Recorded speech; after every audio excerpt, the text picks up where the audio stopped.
வணக்கம் பெரியவர்களே நண்பர்களே. நம்ம இந்த வீடியோவில் கர்நாடகாவில் இருக்கிற ஸ்ரீ முர்தீஸ்வர் டெம்பிளுக்கு தாங்க வந்திருக்கோம். இந்த கோயிலோட ஸ்பெஷல் என்னன்னா, கோயிலை சுற்றியும் தண்ணி இருக்கும், நடுவில் ஒரு பெரிய சிவன் சிலை இருக்கும். இந்த சிலையை ரொம்பவே அற்புதமாக கட்டியிருக்காங்க. அண்ட் இந்தியாவிலேயே பெரிய ராஜகோபுரத்தில் 2வது இடத்துல இருக்கிற கோபுரம் இந்த கோயிலில் தாங்க இருக்குது. இந்த கோபுரத்துக்கு மேலேயே நீங்கள் போய் பார்க்கலாம் லிஃப்ட்டில். அண்ட் இந்த கோவிலுக்கு பக்கத்தில் ஒரு பீச்சும் இருக்குங்க, இந்த பீச்சு. ஸோ இது எல்லாத்தையுமே இந்த வீடியோவில் நான் உங்களுக்கு தெளிவாக காட்டியிருக்கேன். இந்த வீடியோ ஃபுல்லாக பார்த்தீங்கன்னா உங்களுக்கு எல்லாமே தெரியும். ஸோ இப்போ வாங்க இந்த வீடியோக்குள்ளே போகலாம். இந்த கோயிலோட ஆர்ச்சில் கன்னடம், இங்கிலீஷ், தமிழ் 3 லாங்குவேஜ்லையுமே எழுதியிருக்கு. இப்போ நம்ம உள்ளே போய் பார்க்கலாம். நம்ம ஆட்டோவில் தான் போகிறோம். இப்போ போகலாம். நம்ம ஆட்டோவில் தான் உள்ளே போகிறோம். 2 கிலோமீட்டர் போகணும். 4 பேருக்கு 40 ரூபா, ஒருத்தருக்கு 10 ரூபா சார்ஜ் பண்ணுறாங்க. இப்போ நம்ம ஆட்டோவில் ஏறி போகலாம். இப்போ நம்ம ஆட்டோவில் கோயிலுக்கு வெளியில் வந்தாச்சு. இப்போ நம்ம உள்ளே போக போகிறோம். இப்படி தான் போகணும். இப்போ நம்ம போகலாம். நீங்கள் உங்களுடைய சொந்த வண்டியில் வந்தீங்கன்னா இங்கே பார்க் பண்ணிக்கலாம். இங்கே ஸ்ரீ முர்தீஸ்வரர் டெம்பிள் அப்படின்னு போட்டிருக்கு. நம்ம அப்படியே உள்ளே போகிறோம். இங்கே கோயிலுக்கு வெளியிலேயே லக்கேஜ் ரூம் இருக்குது. இங்கே நீங்கள் லக்கேஜ் வச்சுக்கலாம். நம்ம இங்கே 2 பேக் வைக்கிறோம். பேக் கொடுத்துட்டிங்கன்னா டோக்கன் கொடுப்பாங்க. ஒரு பேகுக்கு 20 ரூபா சார்ஜ் பண்ணுறாங்க. இப்போ நம்ம 2மே கொடுத்தாச்சு. இப்போ நம்ம 2 டோக்கன் கொடுத்துட்டாங்க. இப்போ நம்ம காசு கொடுத்துடலாம். 40 ரூபா இப்போ நம்ம கொடுக்குறோம். நம்ம கோயிலுக்குள்ளே போகலாம். ஸோ நம்ம கோயிலுக்குள்ளே போகிறதுக்கு முன்னாடியே நம்மளுக்கு பிரம்மாண்டமான பெரிய சிவன் சிலை தெரியுது. இப்போ நம்ம உள்ளே போகலாம். இதுக்கு மேலே வண்டி எல்லாம் போகக்கூடாதுன்னு இந்த மாதிரி கம்பி கம்பியாக போட்டு வச்சுருக்காங்க. கோயிலுக்குள்ளே போகிறதுக்கு முன்னாடி நம்ம ஸ்லிப்பரை இங்கே கழட்டி வச்சிடலாம். ஒரு செட்டு ஸ்லிப்பருக்கு 5 ரூபா சார்ஜ் பண்ணுறாங்க. நம்மளும் இங்கே தான் ஸ்லிப்பர் கழட்டி வச்சுருக்கோம். இப்போ நம்ம காசு கொடுத்துட்டு போகலாம். இது இருக்குது பாருங்கள் நம்ம ஸ்லிப்பர் எல்லாமே. இப்போ நம்ம கோயிலுக்குள்ளே போகிறோம். இங்கே வெளியிலேயே பார்த்தீங்கன்னா தத்ரூபமாக ஒரு யானை நின்னா எப்படி இருக்கும் அந்த மாதிரி ஒரு யானையை நிற்க வச்சுருக்காங்கங்க. யானை சிலை தான். இப்போ நம்ம அப்படியே மேலே பார்த்தோன்னா ஒரு பெரிய பிரம்மாண்டமான ராஜகோபுரம் இருக்குது. இதுதாங்க இந்தியாவிலேயே 2வது பெரிய ராஜகோபுரம். கோபுரத்தோட உயரம் அப்படின்னு பார்த்தோன்னா 237 அடி உயரங்க. இப்போ நம்ம அப்படியே கோயிலுக்குள்ளே வரும்போது இங்கே 2 லிஃப்ட் இருக்குது. எதுக்கு இந்த 2 லிஃப்ட்டுனா, இந்த ராஜ கோபுரத்துக்கு மேலேயே நீங்கள் போய் பார்க்கலாங்க. இது பார்த்தீங்கன்னா 2 லிஃப்ட் இருக்குது. நீங்கள் 2த்துல எதில் வேணால் ஏறலாம். பெரியவங்களுக்கு 20 ரூபா, சின்ன பசங்களுக்கு 10 ரூபா சார்ஜ் பண்ணுறாங்க. இப்போ நம்மளும் இந்த லிஃப்ட்டில் போக போகிறோம். இங்கே டோக்கன் மாதிரி கொடுக்குறாங்க பார்த்தீங்களா, இதை வாங்கிக்கிட்டு தான் நம்ம லிஃப்ட்டுக்குள்ளே போகணும். இப்போ நம்ம லிஃப்ட்டுக்குள்ளே ஏறிடலாம். லிஃப்ட் ஓப்பன் ஆயிடுச்சு. லிஃப்ட்டை எந்த ஃப்ளோர்லையும் நிறுத்த மாட்டாங்க. நேராக 18th ஃப்ளோரில் தான் நிறுத்துவாங்க. இப்படி பார்த்தோன்னா நம்மளுக்கு இந்த அழகான கடல் தெரியுது. பார்க்கறதுக்கே கண்கொள்ளா காட்சியாக இருக்குது. இப்படி வந்தோன்னா நம்மளுக்கு சிவன் தெரியுறாரு. இப்படி பார்த்தோன்னா நிறைய மீனவர்கள் மீன் படகெல்லாம் நிறுத்தி வச்சுருக்காங்க. இங்கேருந்து பார்க்குறதுக்கே ரொம்ப அழகாக இருக்குது.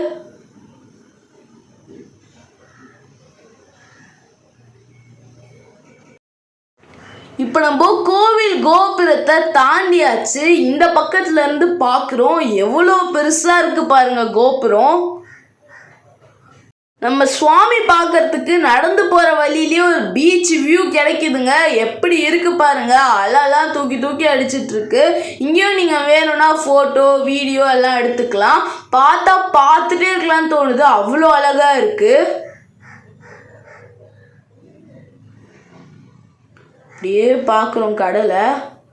டாக்டர் RN செட்டி தாங்க இந்த கோயிலை கட்டியிருக்காரு. அவருக்குன்னு தனியாக இங்கே ஒரு மண்டபம் இருக்குது. இங்கே மூலஸ்தானத்தில் இருக்கிற சிவன் சுவாமியை நம்ம வீடியோவும் ஃபோட்டோவும் எடுக்கக்கூடாது. அதனால தான் நாங்கள் எடுக்கலை. அதே மாதிரி இங்கே மூலஸ்தானத்தில் இருக்கிற சிவன் சுவாமி 500 வருடங்கள் பழமையான சுவாமி. நம்ம இப்போ அவரை போயிட்டு வணங்கிட்டு வந்தாச்சு. இந்த கோயிலுக்குள்ள இருக்கிற சின்ன சின்ன பிள்ளையார் கோயில் இந்த மாதிரி கோயில் எல்லாம் இப்போ சமீபத்தில் 2018 தான் கட்டியிருக்காங்க. இப்போ நம்ம நின்றுட்டு இருக்கிற இடத்துல இருந்து அப்படியே மேலே பார்த்தோன்னா ஒரு பிரம்மாண்டமான பெரிய சிவன் சிலை தெரியுது. இப்போ நம்ம இன்னும் கிட்ட போய் தெளிவாக பார்க்கலாங்க இந்த சிவன் சிலையை. நம்ம போகிற வழியிலேயே இங்கே வந்து பார்த்தீங்கன்னா இந்த தண்ணி குடிக்கிற இடம் இருக்குது. இங்கே வயசானவங்களாம் இருந்தாங்க, நான் அவங்களுக்கு தண்ணி பிடிச்சி கொடுத்துட்டு இருந்தேன். இப்போ நம்ம கிட்டத்தட்ட பக்கத்தில் வந்தாச்சு. நம்மளுக்கு இந்த கோபுரம் பாருங்கள் கிட்ட தெரியுது. கோபுர தரிசனம் கோடி புண்ணியம். நீங்களும் அந்த கோபுரத்தை தரிசனம் பண்ணிக்கோங்க.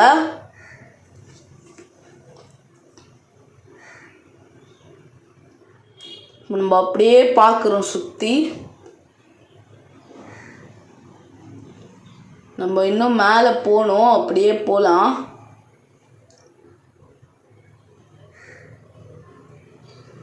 இப்போ நம்மளுக்கு சிவனோட ஃபேஸ் தெரியுது.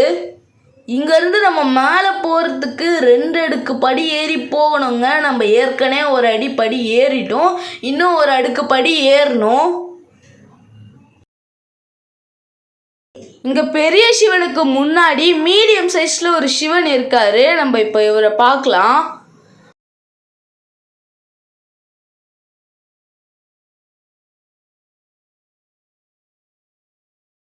இப்போ நம்ம சிவன் கிட்ட வந்தாச்சு. அப்படியே படிக்கட்டில் பொறுமையாக ஏறிக்கிட்டே போகிறோம்.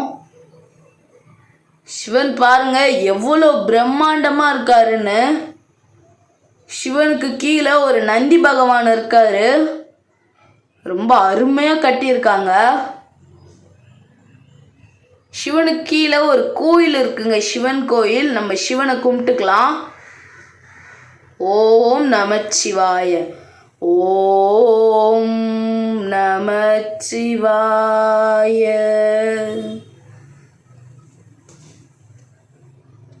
இங்கே சிவனுக்கு பக்கத்தில் நந்தி பகவான் இருக்காரு. அப்படியே இங்கேருந்து பார்த்தோன்னா பீச் தெரியுது. பீச்சில் நிறைய மக்கள் இருக்காங்க.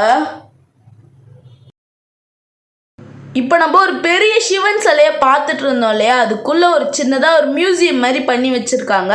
இப்போ நம்ம அதுக்குள்ளே போக போகிறோம். பெரியவங்களுக்கு 20 ரூபா, சின்ன பசங்களுக்கு 10 ரூபா. இப்போ நம்ம உள்ளே போகிறோம். உள்ளே வந்து இந்த கோயிலோட தலை வரலாறு செஞ்சு வச்சுருக்காங்க. இங்கே இந்த கோயிலோட தலை வரலாறு அவங்க ஊர் பாஷையில் சொல்லிட்டு இருக்காங்க. நான் உங்களுக்கு நம்ம ஊர் பாஷையிலே சொல்கிறேங்க தமிழில். கதையோட ஸ்டார்டிங்கில் நம்ம ராவணன் இருக்காரு பார்த்தீங்களா, அவங்களுடைய அம்மா ஒரு பெரிய சிவன் பக்தனு. அவங்க வந்து மண்ணிலேயே டெய்லி ஆத்மலிங்கத்தை செஞ்சு கும்பிடுறவங்க. ஆனால் டெய்லியும் அடுத்த நாள் வந்து பார்த்தா அது அந்த கடலோட அலையில் அழிஞ்சு போயிடுது.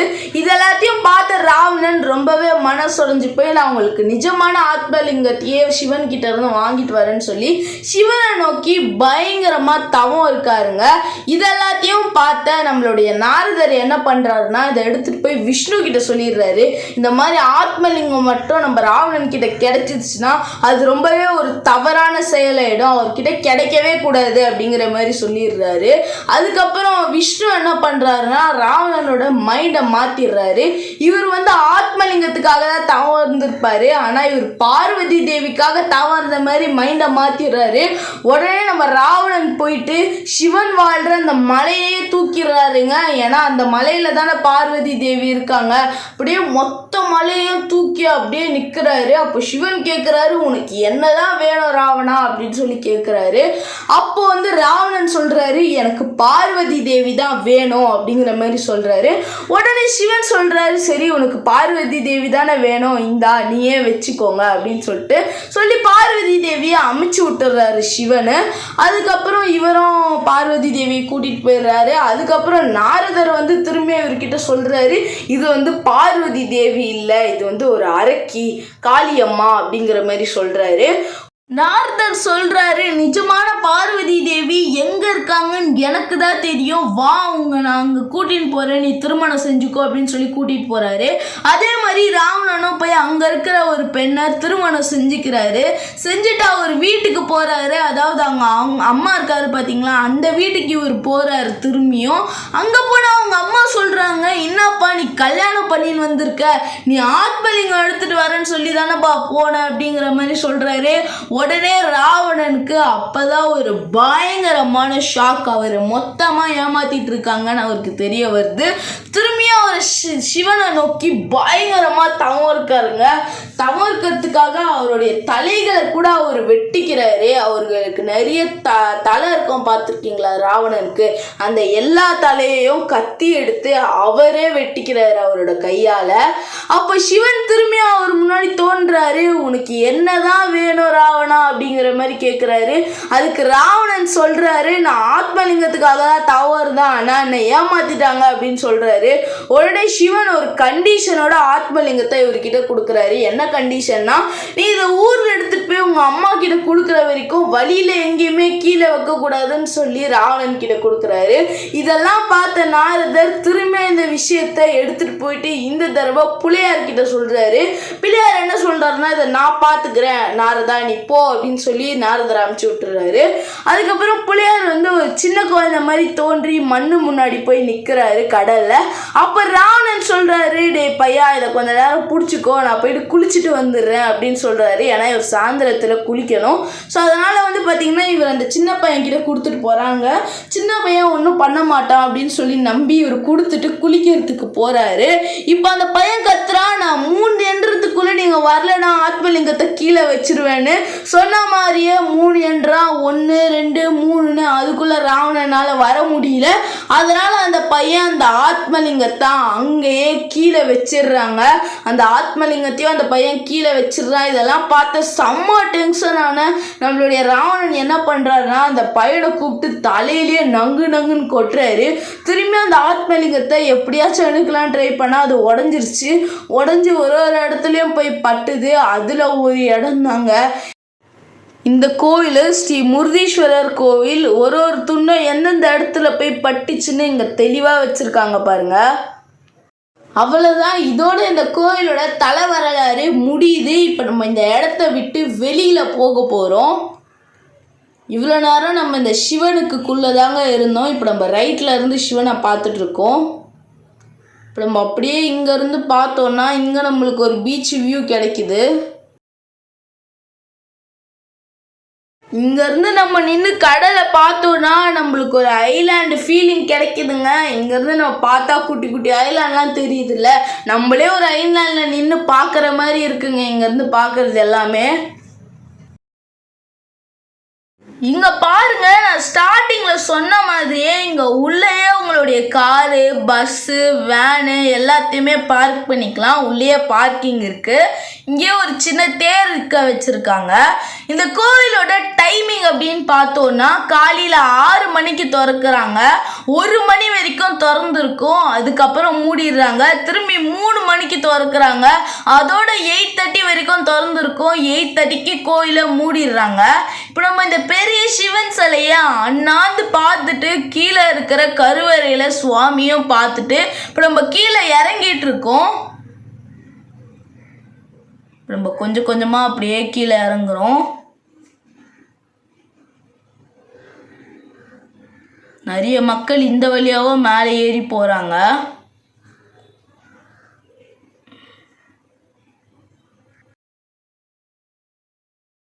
இங்க வேர்க்கடலை வித்துட்டு இருக்காங்க. நம்ம வேர்க்கடலை வாங்கியிருக்கோம். இப்போ நம்ம காசு கொடுத்துடலாம்.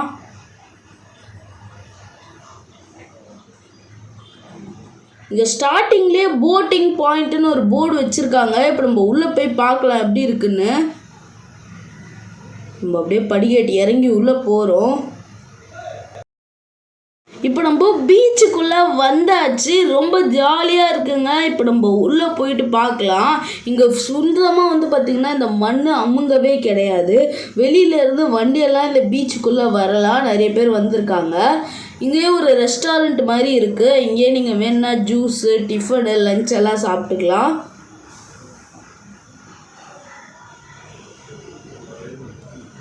நிறைய பேர் குளிக்கிறாங்க. இப்போ நம்ம தண்ணியில் கால் வச்சாச்சு. நம்ம ஊர்லலாம் கடற்கரை கிழக்கு பக்கமாக இருக்கும், ஆனால் இங்கே கடற்கரை மேற்கு பக்கத்தில் இருக்குது.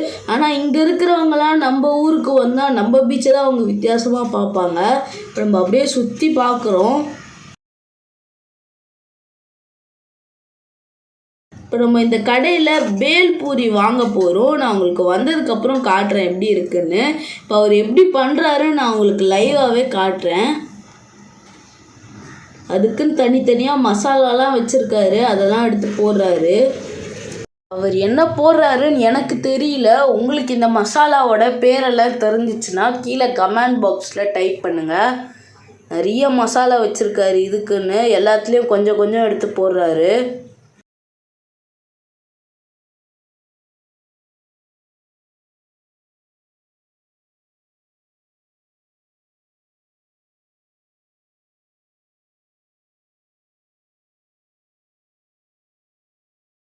இப்போ பொரி எடுத்து போடுறாரு.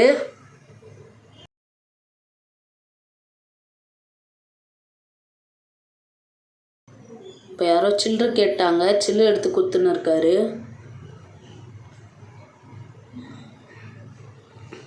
இப்போ திரும்பியும் அதில் லெமனை பிழிஞ்சு போட்டு கிண்டுறாரு பாருங்க, கிண்டிகிட்டே இருக்காரு. திரும்பியும் அதில் ஏதோ ஒரு மசாலாவை போடுறாரு. இப்போ நல்லா கிண்டுறாரு, திரும்பியும் நல்லா கிண்டுறாருங்க. மேலேயும் கீழேயும் அந்த பொரி போயிட்டு வருது, அப்படி கிண்டுறாரு.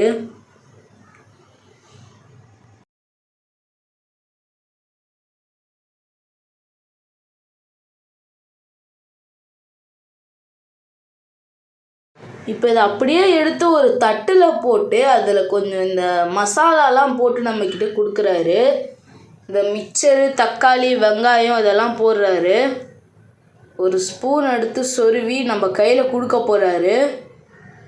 அங்கிள் கொடுத்துட்டாரு. இப்போ நம்ம சாப்பிட்டு பார்க்கலாம் எப்படி இருக்குன்னு.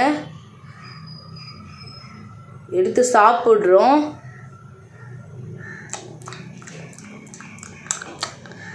நல்லா இருக்குது. நீங்களும் இங்கே வந்தீங்கன்னா சாப்பிட்டு பாருங்கள். இப்போ நம்ம இந்த இடத்துல பஜ்ஜி வாங்க போகிறோம். காசு கொடுத்துட்டோம், மீதி சில்லறை வாங்கியாச்சு. நம்ம 4 மிளகா பஜ்ஜி வாங்குகிறோம். சட்னி வேணுமான்னு கேட்குறாரு. ஊற்றுங்கன்னு சொன்னதுக்கப்புறம் ஊற்றி கொடுத்துட்டாரு. இப்போ நம்ம சாப்பிட்டு பார்க்கலாம் எப்படி இருக்குன்னு. இப்போ நம்மளுக்கு சட்னியெல்லாம் ஊற்றி கொடுத்துருக்காங்க. நம்ம எடுத்து சாப்பிட்டு பார்க்கலாம். இப்போ நம்ம உட்காந்துட்டு இப்போ நம்ம இந்த மிளகா பஜ்ஜி எடுத்து இந்த சட்னியில் தொட்டு சாப்பிட்றோம். நல்லா இருக்குது. நீங்களும் வந்தீங்கன்னா சாப்பிட்டு பாருங்கள், சாப்பிட்லாம். நல்லா இருக்குது, உள்ள மிளகா கூட இருக்குது. இங்கே நம்ம பேல்பூரி வாங்கியிருக்கோம். இங்கே பானிபூரியும் விற்கிறாங்க. நம்ம இப்போ பேல்பூரி வர வரைக்கும் வெயிட் பண்ணுவோம்.